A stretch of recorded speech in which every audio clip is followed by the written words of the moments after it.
నమస్తే, welcome to YoYo TV. Shri Shri Shri Ananda Shivakameshwari సన్నిధానం వ్యవస్థాపకులు శ్రీ శివకామేశ్వరి ఆనందిమయ్య గారు ఇప్పుడు మనతో పాటు ఉన్నారు. మరి అమ్మని అడిగి మరి దేవీ నవరాత్రులు అంటే దసరా మహోత్సవాలు జరుగుతున్నాయి కాబట్టి ఈ దేవీ నవరాత్రుల్లో మరి పూజా కార్యక్రమాలు ఏ విధంగా చేయాలి, అలాగే పాటించాల్సినటువంటి నియమాలు ఏంటి, మరి అలంకరణలు ఏ విధంగా ఉంటాయి, అమ్మవారి అలంకరణలు. ఎందుకంటే అనేక రకాల అలంకరణలు దాదాపుగా 9 రోజుల పాటు అమ్మవారిని చాలా అద్భుతంగా అలంకరిస్తారు. కొన్ని రోజులైతే నాకు తెలిసి ఆకులతో అలంకరిస్తారు, కూరగాయలతో అలంకరిస్తారు, పళ్ళతో అలంకరిస్తారు.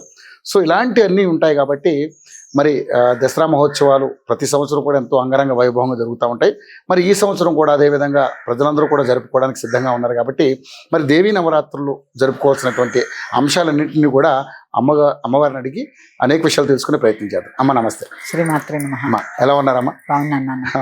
అమ్మ నిజంగానే మరి దేవీ నవరాత్రులు ప్రతి సంవత్సరం చాలా అంగరంగ వైభవంగా జరుగుతూ ఉన్నాయి. మరి నిజంగా మరి ఈసారి జరపబోయే దేవీ నవరాత్రుల విషయంలో మరి ఏంటి, మీరు చెప్పబోయే అంశాలేంటి, మరి పూజా విధానంలో మనం నేర్చుకోవాల్సిన అంశాలు కానీ పాటించాల్సిన నియమాలు కానీ అవన్నీ ఎలా ఉంటాయో ఒక్కసారి మన ప్రేక్షకులందరికీ తెలిపితే చాలా సంతోషిస్తాం. తప్పకుండా. యాదేవి సర్వభూతేషు శక్తి రూపేణ సంస్థిత. నమస్తస్యై నమస్తస్యై నమస్తస్యై నమో నమః. నవరాత్రి, అసలు ఈ నవరాత్రి ఎందుకు జరుపుకుంటామో ముందు తెలుసుకునే ప్రయత్నం చేద్దాం. మామూలుగా కూడా మనము చాలా నవరాత్రులు జరుపుకుంటాం. గణపతి నవరాత్రులని, వారాహి అని, శ్యామల అని, వసంత నవరాత్రులని చాలా రకాలు జరుపుకుంటుంటాం. కానీ ఈ శరద్ నవరాత్రులు చాలా ప్రత్యేకత సంతరించుకుని ఉంటాయి. వీటినే శారదా నవరాత్రులని, శరద్ నవరాత్రులని కూడా పిలుస్తూ ఉంటారు. ఎందుకంటే ఇది శరత్కాలంలో వచ్చేటటువంటి నవరాత్రులు. ఇది సాధనకి అనుకూలమైనటువంటి సమయం. అంటే ఎక్కువ వర్షం ఉండదు, ఎక్కువ చలి ఉండదు, ఎక్కువ ఎండ ఉండదు, చాలా ప్రశాంతమైనటువంటి వాతావరణం ఉంటుంది ఈ శరత్కాలం అంతా. అందుకే ఈ శరత్ పూర్ణిమ కూడా చాలా శ్రేష్టమైనది. కోజాగిరి పూర్ణిమని చేస్తూ ఉంటారు ఈ శరత్ పూర్ణిమని. అంటే ఈ పౌర్ణిమ కూడా చాలా విశేషమైనది అనమాట. అంటే ఇదంతా కూడా సాధనా సమయాలు అన్నమాట ఇవన్నీ. ఇప్పుడు సంవత్సరంలో కనీసం మనకి నవరాత్రులు 5 చూసుకున్నా ఒక 75 రోజులు, 365 రోజుల్లో ఒక 75 రోజులు సాధనా సమయాలు అయితే అందులో వచ్చేటటువంటి ఈ 10 రోజులు ఇంకా విశేషమైనటువంటి. అలా చూసుకుంటే అసలు నవరాత్రి అంటే ఏంటి, 9 సంఖ్య ఎందుకు ఉంటుంది చూడండి. మన పుట్టుకకి జాతకం చూడాలంటే గ్రహాలని చూస్తూ ఉంటారు. అవన్నీ కూడా దేని మీద ఆధారపడి ఉంటాయి? 9 అనే సంఖ్య మీద ఆధారపడి ఉంటాయి. నవగ్రహములు, 27 నక్షత్రాలు కలిపితే 9. అంటే ఈ 9 సంఖ్య చాలా విశేషమైనది. మనిషికి కూడా నవరంధ్రాలు ఉంటాయి, నవధాన్యాలు. అలాగే శ్రీచక్రంలో నవ ఆవరణలు. అంటే దాని నుంచే కదా ఈ సృష్టి అంతా. అందుకే 9 సంఖ్య శ్రీచక్రానికి ఇంత రిలేటెడ్ గా ఉంటుంది అన్నమాట. అంటే 9 సంఖ్య మీదే మన సృష్టి అంతా కూడా ఆధారపడి ఉంటుంది. అందుకే ఈ నవరాత్రికి ఇంత ప్రత్యేకత ఉంటుంది.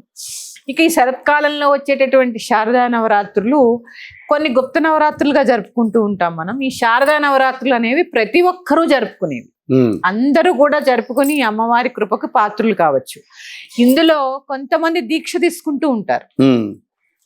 ఈ దీక్షలో భాగంగా అసలు దీక్ష అంటే ఏంటి అనేది ముందు తెలుసుకునే ప్రయత్నం చేద్దాం.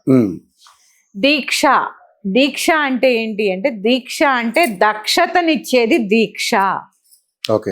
దక్షత అంటే ఏంటి? ప్రొటెక్షన్. అంటే దీక్ష తీసుకోవడం అంటే ఏదో 40 రోజులో, 20 రోజులో, 10 రోజులో, 11 రోజులో చేసేసి వదిలేయడం కాదు. మనకి ప్రొటెక్షన్ ఏర్పరిచేటటువంటి ఒక దీక్షని ఎప్పుడు మన జీవితకాలం పాటించాలి. అలాంటి అవకాశం లేనప్పుడు ఈ 10 రోజులు నేర్చుకుని ఎంతో కొంత దాన్ని క్యారీ ఫార్వర్డ్ చేస్తూ ఉండాలి. అంతేగాని 41 రోజులు దీక్ష తీసుకున్నా 42 రోజుల నుంచి మళ్ళీ మద్యం తాగేస్తాం. ఇట్లా ఉంటే ఎలా? దీక్ష అంటే దీక్షే. అందుకని ఈ నవరాత్రి దీక్ష ప్రత్యేకంగా అమ్మవారి దీక్ష తీసుకుంటారు. శరన్నవరాత్రులు ఈసారి 11 రోజులు వచ్చాయి. 11 రోజులు వచ్చి విజయదశమి 11వ రోజు వచ్చింది. అంటే తిథి ఒక రోజు ఎక్కువ వచ్చింది అనమాట. ఒక అలంకారం కూడా ఎక్కువ. అందుకని అందరూ కూడా భక్తి శ్రద్ధలతో జరుపుకోవాలి ఈ నవరాత్రులు. ఎందుకంటే కష్టంలో ఉన్నప్పుడే భగవంతుడు అవసరం. ఆ కష్టం ఎప్పుడు వస్తుంది అనేది మనకు తెలియదు కదా. సుఖంగా ఉన్నప్పుడు ఎప్పుడు భగవంతుడిని తలవం. కనీసం ఈ నవరాత్రుల్లో అయినా అమ్మవారి కృపకి పాత్రలమయ్యాం అనుకోండి, కష్టకాలంలో ఆవిడ తోడుంటుంది. ఎందుకంటే ఆవిడ జగన్మాత. ఇలా కొన్ని నియమాలు ఉంటాయి. ఏంటి?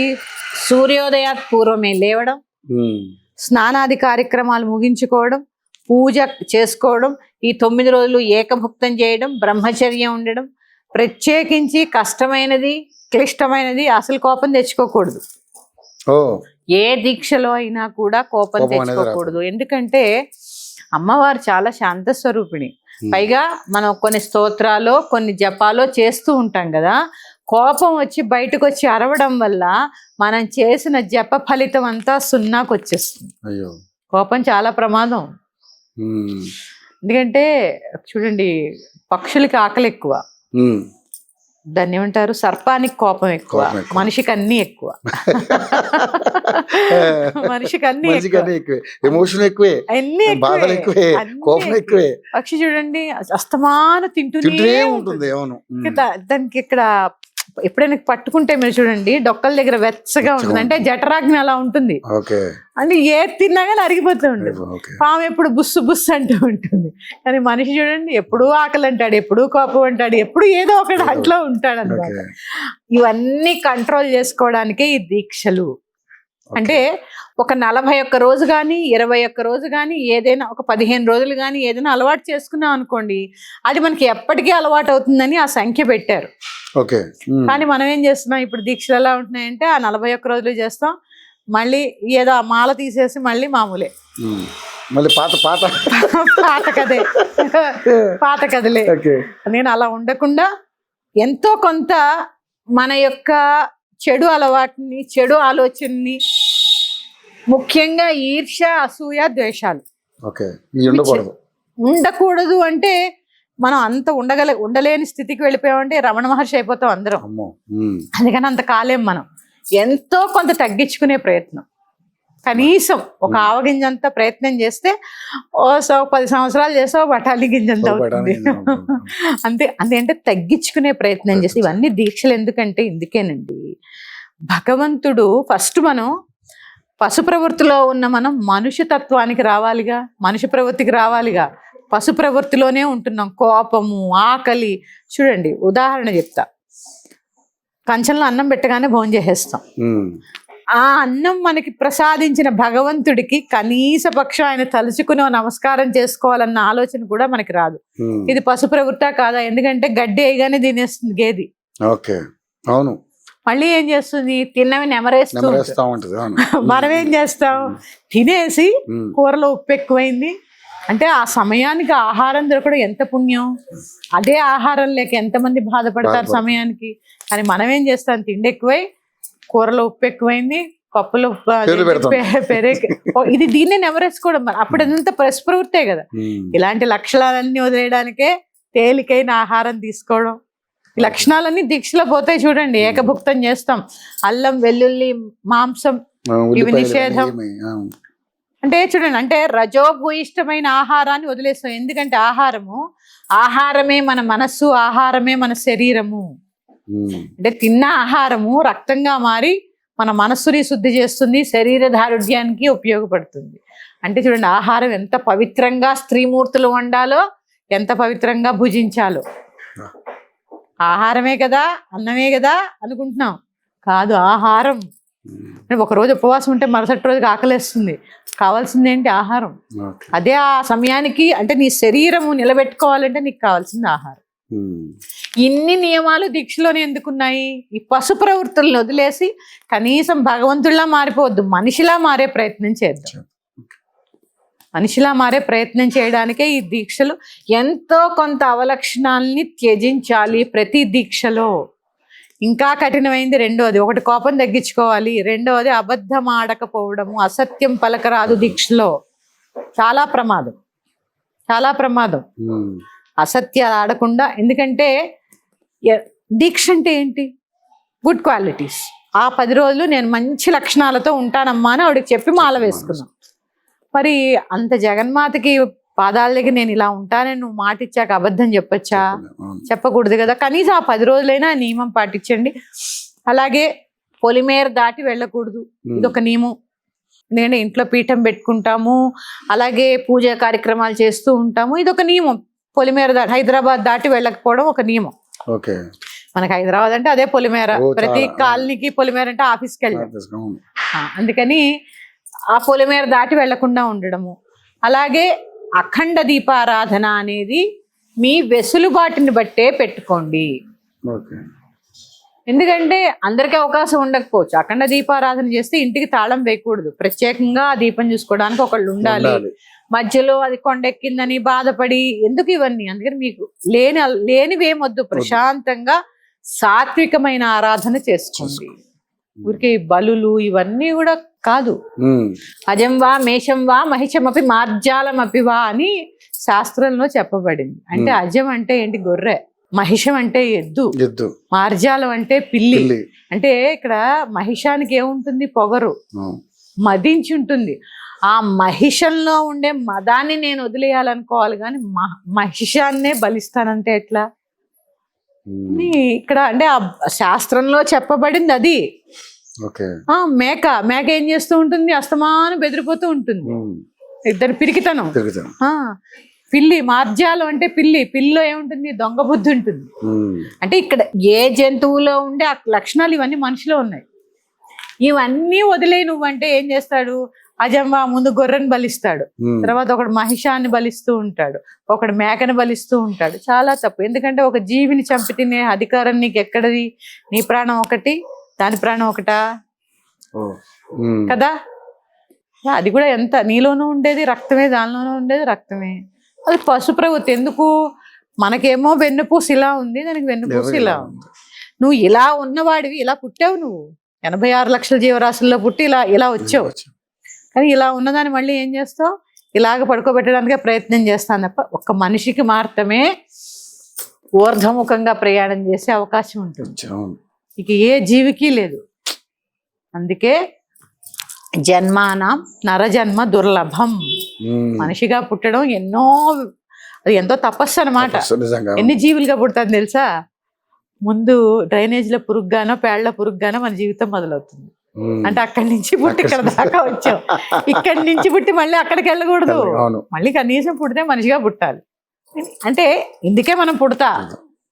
ఇందుకే మనం పుట్టింది. ఎందుకంటే ఆ జీవుడు దేవుళ్ళు ఐక్యం అవడానికి. ఇవన్నీ తెలుసుకునేదే దీక్ష.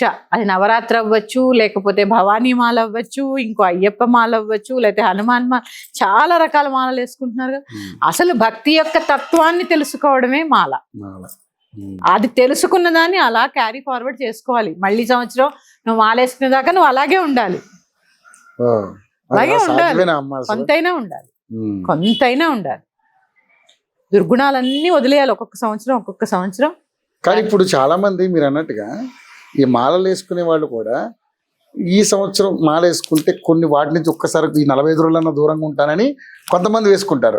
కానీ మీరు చెప్పిన లెక్క ప్రకారం అయితే ఈ 45 రోజులు కాకుండా ఈ 45 రోజులు అలాగ ఉన్నాం, సంవత్సరం మొత్తం అలా ఉండడానికి ప్రయత్నం చేయాలి. పొద్దున్నే సూర్యోదయాత్పూర్వమే లేవడం అనేది మనిషి యొక్క కర్తవ్యం.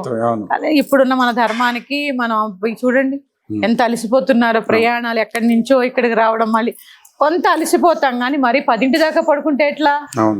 కనీసం 4 లేవలేకపోతే 5 ఆ సమయానికైనా లేవాలి కదా. అంటే కనీస పక్షం ఏది పాటించద్దు. సూర్యోదయ పూర్వమే లేచి స్నానం చేసి మీరు అదే పూజ చేసుకోండి. ఇప్పుడు చేస్తారు దీక్షలో ఉన్నప్పుడు, తర్వాత మానేస్తారు. అలా అది ఒక్కటైనా పాటించే ప్రయత్నం చేయండి. ఓకే, అందులో కొన్ని మంచి లక్షణాలు నేర్చుకుంటూ సంవత్సరానికి ఒకటి అలవాటు చేసుకోండి. కొందరికి సిగరెట్ తాగే అలవాటు ఉంది, 40 రోజులు మానేశారు. కొందరికి ఏవో రకరకాల అలవాట్లు ఉంటాయి కదా, అవలక్షణాలన్నీ ఉన్నాయి. ఈ 45 రోజుల్లో ఎంత నిక్కచ్చిగా భగవంతుడు కోప్పడతాడు, నన్ను దీక్షలో ఉన్నాను ఎలా ఉన్నావో నీ దుర్గుణాలు పోయేదాకా దీక్షలో ఉండు. మంచిదే కదా, కుటుంబం బాగుంటుంది. ఎవరికి వారు ఆలోచించుకోవాలి. అందుకే దీక్షలు పెడతా. ఇవేవి మనిషిని ఇప్పుడే చెప్పాను. దీక్ష అంటే దక్షత అంటే ప్రొటెక్షనా కాదా, మనల్ని చెడు అలవాటు నుంచి మంచి మార్గానికి నడిపించేవి ఇవన్నీ. అంటే అలా అంటే నన్ను ఏమంటారంటే ముక్కు మూసుకుని తపస్సు చేయాలా మేము ఇప్పుడు అంటూ ఉంటారు. అవసరమైతే చెయ్యి, పొద్దున్న ఒక గంట చెయ్యి, ధ్యానం చేయి, బాగుపడతావు, భగవత్ తత్వం తెలుస్తుంది, 10 మందికి చెప్పేవాడు అవుతావు. అంటే ఇలాగ మనల్ని ఆధ్యాత్మికతలో ఇన్ని కోణాలు ఉంటాయి. ఓన్లీ పూజ పువ్వులు ఇవే కాదండి, ఇట్లాగ చేసేదాన్నే దీక్ష అంటారు. ఇక కొంతమందికి కలశం పెట్టుకోవాలా మేము, అవును కలశం అలవాటు ఉన్న వాళ్ళు పెట్టుకోవచ్చు, అక్కర్లేని వాళ్ళు దాన్ని మానేయచ్చు. ప్రత్యేకంగా నేనేదో చెప్పాను పెట్టుకోవాల్సిన అవసరం లేదు. మీ ఇంటి ఆనవాయితీ ప్రకారం ఉంటే పెట్టుకోండి, లేకపోతే లేదు. చక్కగా ఓ దుర్గామాత ఫోటో తెచ్చుకుని దానికి కూడా పూజ చేసుకోవచ్చు. 2 పూట్ల పూజ, అసలు అయితే 3 సంధ్యలు చేయాలి పూజ, ఉదయం మధ్యాహ్నం సాయంత్రం. ఈ అవకాశం లేని వాళ్ళు 2 పూటలు ఖచ్చితంగా పూజ చేయవలసింది. ప్రత్యేకంగా నవరాత్రులు రాత్రే ఎందుకంటారు, ఇది చాలా మంది పొద్దున్నే పూజ చేసేసి రాత్రి ఊరుకుంటారు. మీరు ఎక్కడైనా గమనించండి, నవరాత్రులే ఉంటాయి, నవ పగళ్ళు ఉండవు. రాత్రే దుష్ట సంహారం జరుగుతుంది. అమ్మవారు సంచరించేటటువంటి కాలం కూడా మధ్యాహ్నం 4 నుంచి రాత్రి దాకా అంతా. వారాహిదేవి చూడండి రాత్రి వస్తూ ఉంటుంది, ప్రత్యంగిరామాత రాత్రి తిరుగుతుంది. నేను దుష్ట సంహారం జరిగేది అప్పుడే. ఈ నవరాత్రుల్లో దుష్ట సంహారం చేయడానికే దుర్గామాత వస్తుంది. ఏ దుష్ట సంహారం మన కంటికి కనపడని శత్రువులు మనలో ఎన్నున్నాయి, చాలా ఉంది. ఈ యొక్క దీక్ష ద్వారా మనలో ఉండే చీకట్లు అనే అసుర సంహారం జరుగుతుంది, అజ్ఞానం అనే అసుర సంహారం జరుగుతుంది. అప్పుడు దాని మీద విజయం సాధిస్తాం కాబట్టి విజయదశమి జరుపుకుంటాం. అందుకే చెప్తున్నాను, నవరాత్రి అంటే చాలా చిన్న విషయం కాదండి, ఏదో అలంకారాలు పూజలు ఇవి కాదు. రాత్రి ఎలాగా దుర్గుణాలు మనలో ఉండే అసుర లక్షణాలని ఆవిడ వధిస్తుంది. అందుకే ఎలా వచ్చింది లలితా సహస్రనామంలో, బండాసురవదోద్యుక్త శక్తిసేనా సమన్విత చిదగ్నిగుండ సంభూత దేవకార్య సముద్యత. చిదగ్నిగుండం నుంచి బండాసురుడనే అసురుణ్ణి చంపడానికి వచ్చింది.